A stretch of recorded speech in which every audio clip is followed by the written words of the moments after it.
ఏదైనా మీకు ఇబ్బంది కలిగే అంశం రాష్ట్రంలో జరుగుతున్నప్పుడు ప్రశ్నించే గొంతుకు మీది.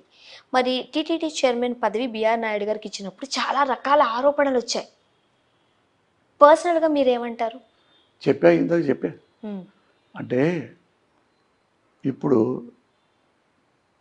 ఈ మీడియాలో, ఈ పాలిటిక్స్లో బిఆర్ నాయుడు ఒక్కడే అవినీతిపరుడు కాదు, బిఆర్ నాయుడు ఒక్కడే మోసగాడు కాదు, చాలామంది ఉన్నారు. ఒక మీడియాని ఆయన కొనేసేసుకున్నాడు.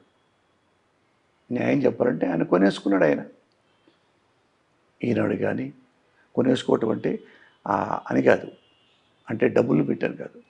అరే మనవని కానీ, మన కులవాని కానీ, మన లైక్ మైండెడ్ పీపుల్ అని కానీ,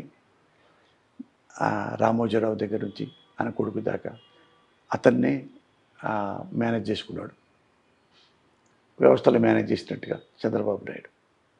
అలాగే TV5 మేనేజ్ చేసుకుంటాడు, ABN, ఆంధ్రజ్యోతిని, మహా టీవీ. ఎవరు చెప్పండి చూడండి, మహా టీవీ ఎవరు తెలుసుగా మీకు? ఆయనకి సుజనా చౌదరి. ఆయన మీద ఎన్ని కేసులు ఉన్నాయి మీకు తెలుసు, ఎన్నిసార్లు కోర్టుకి వెళ్తున్నాడో మీకు తెలుసుగా.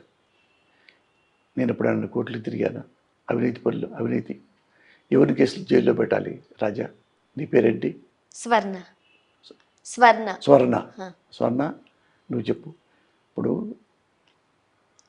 సుజనా చౌదరి ఎన్నిసార్లు కోర్టుకి వెళ్తున్నాడు, ఎన్ని కేసుల్లో ఆయన మీద అవినీతిని. ఆంధ్రజ్యోతిలో పెద్ద పేజీ వేశారు అవినీతి పరుడని, ఈనాడులో పెద్ద పేజీ ఒకప్పుడు రాశారు, నేను చదివా ఎరగాలికి అంత 10 ఏళ్ళకి. సుజనా చౌదరి ఎంత అవినీతి పరుడు, బ్యాంకులు మోసం చేశాడు అని మనం చూసాక. నేను చెప్పను, అది టీవీలో, పేపర్లో వచ్చి, టీవీలో వచ్చి. మరి అలాంటి వాడు రాజకీయాల్లోకి వచ్చారు. ఇలాగే ఇతను మనం ఇప్పుడు నిస్సాయులం అయిపోయాం మనం. ఇది అతను చాలా అవినీతిపరుడు అని పవన్ కళ్యాణ్ తెలీదా? పోసాని కృష్ణమూర్తి తిట్టాడని అదే చెప్పాను నేను. ఒక తిట్టుకి సమాజం నాశనం అవుతావు. నువ్వు సమాజం బాగు చేయడానికి వచ్చావుగా, పోసా జైలు పెట్టడానికి వచ్చావా? నువ్వు సమాజాన్ని బాగు చేసేవాడివైతే నువ్వు కాన్ఫ్రంటేషన్ పెట్టుకొని. సుజనా చౌదరి అనేవాడు ఇన్ని అవినీతి పనులు జరుగున్నాయి, కేసులు ఉన్నాయి, అవన్నీ కోర్టులో క్లియర్ అవ్వనివ్వండి, అప్పటిదాకా రాజకీయాల్లో రాని మాకండి అని ఎందుకు చెప్పు? నీ అవసరం నీది. సార్, అంటే మనం మీడియా వ్యవస్థల గురించి మాట్లాడుతున్నాం కాబట్టి పార్టీలను పక్కన పెట్టి మాట్లాడితే ఈరోజు కొన్ని మీడియా సంస్థలు ఎల్లో మీడియాగా పరిగణించబడ్డాయి, రైట్? కొన్ని మీడియా సంస్థలు వైసీపీకి సపోర్ట్ చేస్తున్నాయి అంటూ ప్రజల్లో ఉన్నాయి. అసలు మీడియా అని అంటేనే నిష్పక్షపాతంగా వ్యవహరించాలి, బట్ ఎందుకు 2 వర్గాలుగా విడిపోయాయి? ఇది మంచి పరిణామం అని అనిపిస్తూ ఉంటుందా మీకు? జగన్ గారు తప్పు కాదు. ఎందుకంటే మీడియా అంటే అది కూడా nothing but service. A media అయినా సరే, ప్రింట్ మీడియా, ఎలక్ట్రానిక్ మీడియా అయినా సరే, ఏ ప్రభుత్వం అయినా సరే, ప్రభుత్వానికి ఒక పార్టీ వచ్చింది, జగన్ గారు అధికారంలోకి వచ్చారు, ప్రభుత్వాన్ని ఏర్పాటు చేశారు. దానికి మీడియా అనేది శాశ్వత ప్రతిపక్షంగా ఉండాలి, ప్రజలకి మిత్రపక్షంగా ఉండాలి.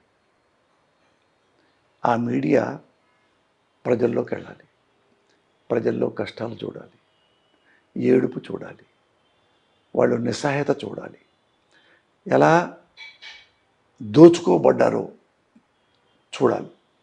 ఆ మీడియా ఆ ప్రజల తరఫున అవన్నీ చూసినవి ప్రభుత్వాన్ని హెచ్చరించాలి.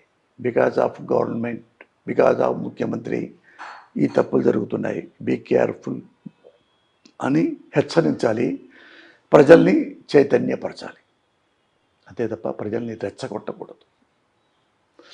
అండ్ మరొకటి, సోషల్ మీడియాతో పాటుగా ఈ ట్వీట్ల వారు మనం చూస్తూనే ఉన్నాం. ప్రకాష్ రాజ్ గారికి, పవన్ కళ్యాణ్ గారికి మధ్య బాణాలు విసురుకుంటూ ఉన్నారు, ట్వీట్ల వర్షం కురుస్తోంది. అవన్నీ వేస్ట్, అవన్నీ అట్లాంటివి నేను మాట్లాడలేను. లో స్టాండర్డ్స్ గురించి నేను మాట్లాడలేను. ఏంటి తెలీదా? ఒకటే లెక్క, నువ్వు రాజకీయాల్లోకి వచ్చింది ప్రజాసేవ చేయడానికి, సమాజాన్ని బాగు చేయడానికి. నీ కళ్ళ ముందే అవినీతి జరుగుతుంది, నీ కళ్ళ ముందే రౌడీయం జరుగుతుంది, నీ కళ్ళ ముందే డబ్బులు తినేస్తున్నారు, ఇసుక తినేస్తున్నారు. ఎందుకు చేయవు? ఎందుకు మాట్లాడటం? నీ అవసరం నీది. నువ్వు చెప్పలేదా పెద్ద అవినీతిపరుడు ముఖ్యమంత్రి కొడుకని? ఇప్పుడు అధికారంలోకి వచ్చావు, అతని మీద కేసు ఎందుకు పెట్టావు? అంటే నువ్వు వాళ్ళ కూటమిలో చేరి నువ్వు కూడా మంత్రి అయ్యావు కాబట్టి ఇక నారా లోకేష్ బాబుని మనం కేసులు పెట్టక్కర్లా, పోసాలు అంటూ పెట్టచ్చు. ఎందుకంటే ఇవన్నీ కిలుగుతాడు కదా, పోసాని కృష్ణమూర్తి ఇవన్నీ కిలుగుతాడు. రేపు లోకేష్ అన్నాడు, ఎలుడు నన్ను అంటాడేమో, అది ఎతకండి రా, వాడిని ఏం చేయాలి? అప్పుడు తిట్టాడండి అన్న, మిమ్మల్ని 2 ఏళ్ల కింద తిట్టాడన్నా, అయితే కేసు బుక్ చేయండి రా, బొక్కలో పడేయండి. ఒక 100 బొక్కలో పడేస్తే ఇక బయటకు వచ్చి భయపడిపోతాడు కడకడకడ. అదే అదే సర్వీస్ అంటే. నువ్వు నిజంగా if you are sincere politician, నిష్పక్షతంగా ఉండే ప్రజాసేవకుడు అయితే, నేను అధికారంలో లేనప్పుడు పలానా నారా లోకేష్ని ఇంత అవినీతి చేశాడని చెప్పి నేను కామెంట్ చేశా, అది నేను కట్టుబడి ఉన్నా, అంతే కోర్టులో కేసు పెట్టు. ఏమొస్తుంది? నన్ను కోర్టులో పెట్టి జైల్లో పెట్టించావు, మీ వ్యవస్థను మేనేజ్ చేసి 1 year 2 ఏళ్ళ 10 ఏళ్ళ 20 ఏళ్ళ జైల్లో పెడతాం. అయిపోయింది. నీకు వచ్చే లాభం ఏంటి? ప్రజలకు వచ్చే లాభం ఏంటి? నీకు వచ్చి ప్రతీకారం తెచ్చుకున్నావు. ప్రజలకి ఏమొచ్చింది? అదే నువ్వేం చెప్పావు, ఎన్ని 1000 కోట్లు తిన్నాడని అతను కేసు పెట్టించి అతను ఇంటర్కట్ చేసి ఆ 1000 కోట్లు తీపిచ్చు, ప్రజలకు ఉపయోగపడుతుంది కదా.